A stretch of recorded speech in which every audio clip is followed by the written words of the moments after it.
Hey guys, welcome to the channel. Today I want to compare this 2021 Mach 1 in Grabber Yellow compared to this 2021 GT Performance Pack in Antimatter Blue.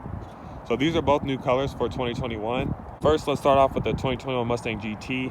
We're going to compare what's different between these two cars and what makes the Mach 1 different and the price difference between these two cars. So right off the bat, let me get out of the way here. GT Performance Pack, you have the gloss black grille up there, the flat black lower portion right there. You also have LED headlights, the LED tri-bars, LED turn signal, and fog lights right there.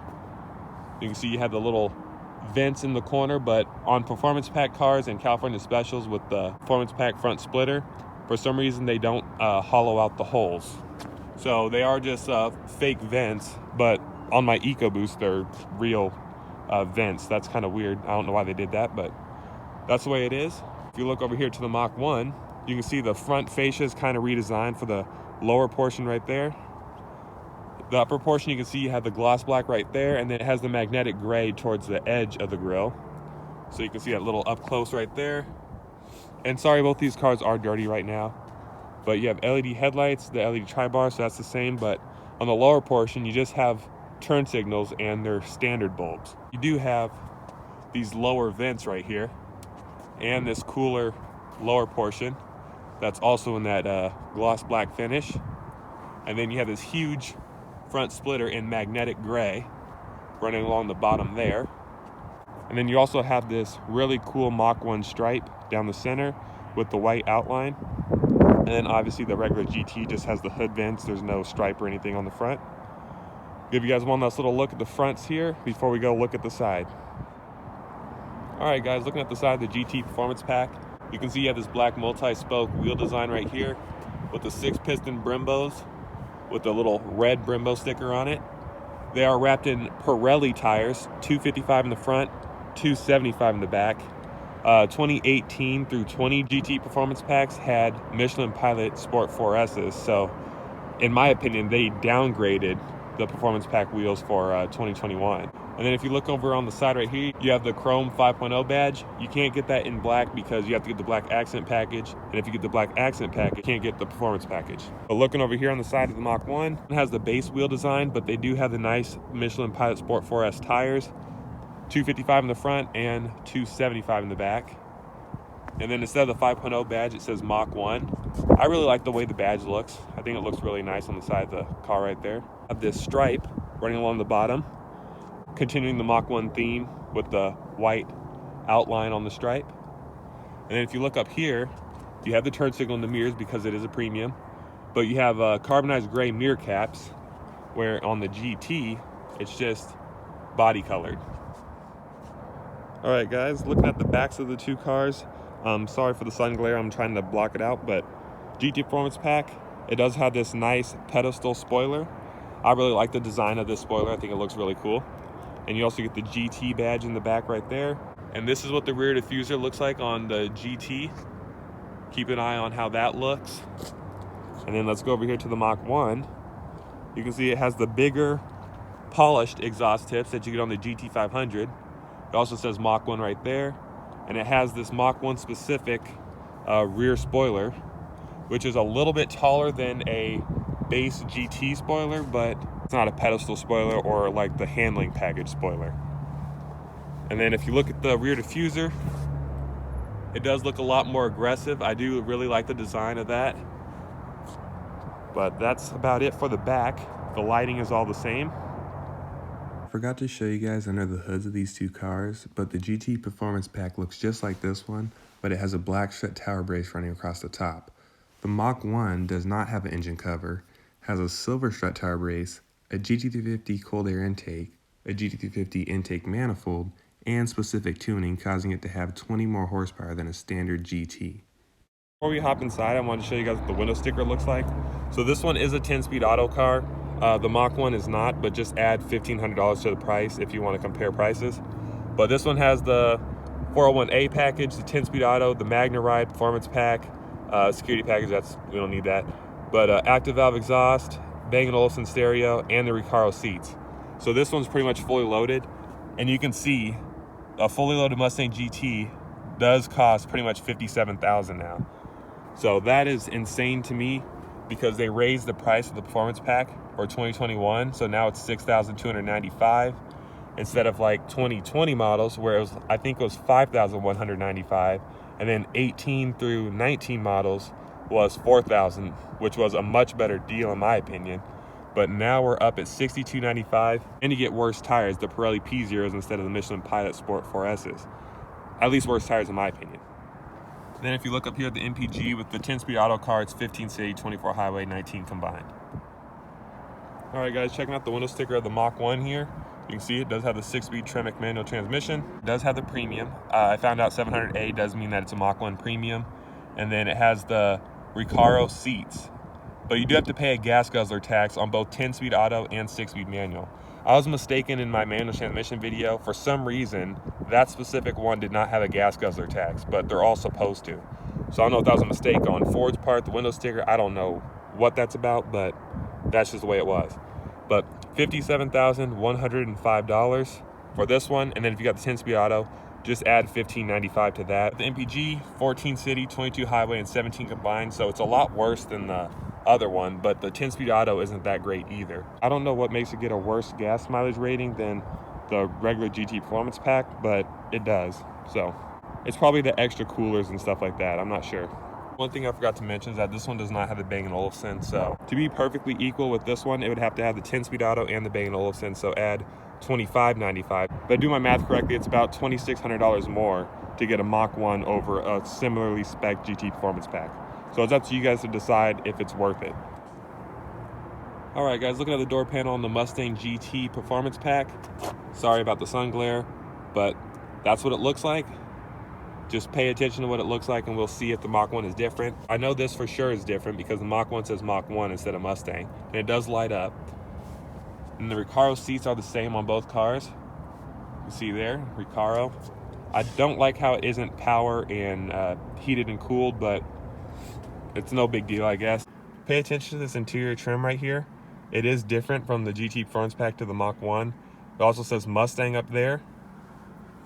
10-speed auto, of course. But when you start it up,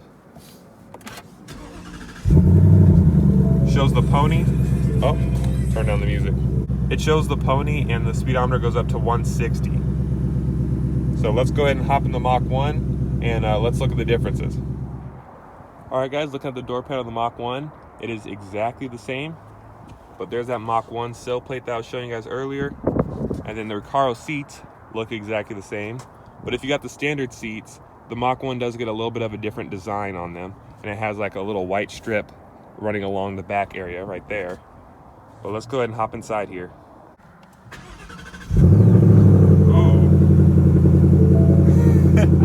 I love the way these things sound on cold start.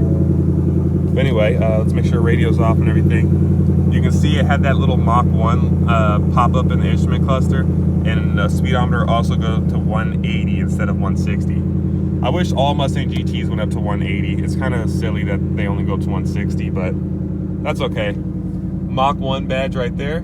If you look at the interior trim, it is a different design. So it's like it doesn't look, I don't know what you call that, but it's just a different design. If you get a manual transmission Mustang, you get an MT82 6-speed manual. And then if you get the manual Mach 1, you get a Tremec TR3160 6-speed manual with a cue ball shifter. So if you get a manual, the Mach 1 is definitely worth it. But an automatic, I don't know, it's up to you guys to decide if it's worth the price premium. And keep in mind, a Mustang GT, you'll probably be able to get a lot more rebates and incentives on than a special edition Mach 1.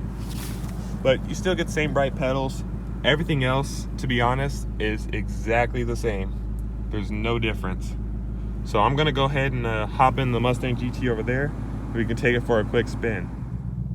All right, guys, let's take this 10R80 5.0 Mustang, fully loaded, every single option with Magna Ride and Recaros for a spin. All right, setting off here. It feels exactly the same as the 10-speed Mach 1 that I reviewed. It literally feels exactly the same. The Mach 1 you do feel cooler in, I guess, because you know it is a special edition, but as far as driving around normally and stuff, it feels exactly the same. This one does have the Magna Ride, so the suspension is the same on both. And to be honest, with MagneRide, that's another thing. I don't really notice that big of a difference, but I do read that some people online say like, oh, it's a huge difference when you have MagneRide. But I mean, I don't notice that big of a difference. Maybe if I was at a track or something, but just driving around normally, city streets, daily driving that normal people would do, not really that big of a difference. Make sure no one's coming. Let's turn up on the street here. Ooh, I love the way these 5.0 Mustangs sound. Fairly smooth on the trans. Let's go ahead and put in S here. Not gonna do anything crazy. Brand new car, not trying to get in trouble.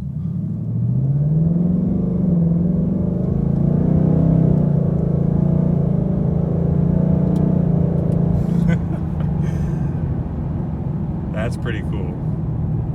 It's funny how many gears it has. Just keeps shifting. Yeah, very, very nice. Let's go ahead and put that back in drive. Oh, we went to neutral. There we go. Now we're in drive. Let's see how it handles this bump. Everything's in normal setting. Feels pretty much the same as a normal Mustang GT. I'm trying to notice the difference between MagneRide and normal, but it definitely feels the same as Mach 1. All right, now we're gonna actually change the drive mode. We're gonna put it in track mode here. And we're gonna turn up onto the street and accelerate briskly, see what it does.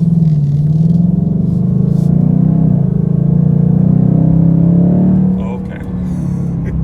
Look, he was about to pull right out in front of me. That's why we gotta watch out. Just gotta keep your eyes peeled for people like that. Let's get back on a little bit.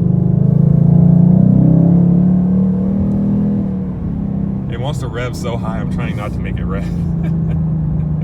I can't test full throttle pulls for obvious reasons, but I would love to see if you can notice the 20 horsepower bump in the Mach 1 with the 10 speed, because we want to keep everything the same. But driving normally and stuff, both feel equally as fast, equally as good at handling, and equally as good. I think if you want a manual Mustang GT and you're planning on paying sticker price anyway, then it might make sense to upgrade for like $2,000 or whatever to get a similarly spec'd Mach 1 with the Tremec. But as far as like the 10-speed auto goes and everything, a GT performance pack that's fully loaded like this one is will feel exactly the same to a normal person.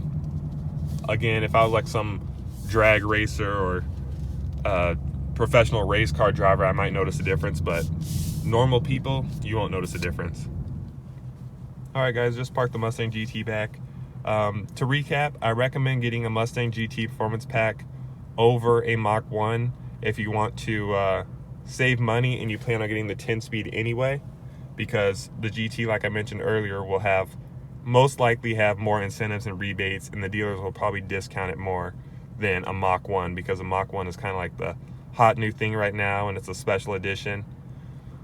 But it might be worth the additional like $1,500 to upgrade to a Mach 1 over a GT if you plan on speccing it out all the way. You're getting a manual transmission instead of the 10-speed, because the manual, the Mach 1, obviously the Tremec is way better than the MT82, which they've had some issues with. I'm not going to say how widespread it is because I don't know, but they have had some issues with the MT82.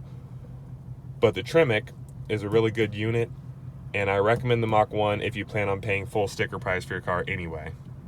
I hope that gave you guys a good look into the differences between a fully loaded Mustang GT Performance Pack and a Mach 1. If you guys enjoyed the video, please like and subscribe. Follow me on Instagram if you'd like, link in the description, and I'll see you guys in the next one.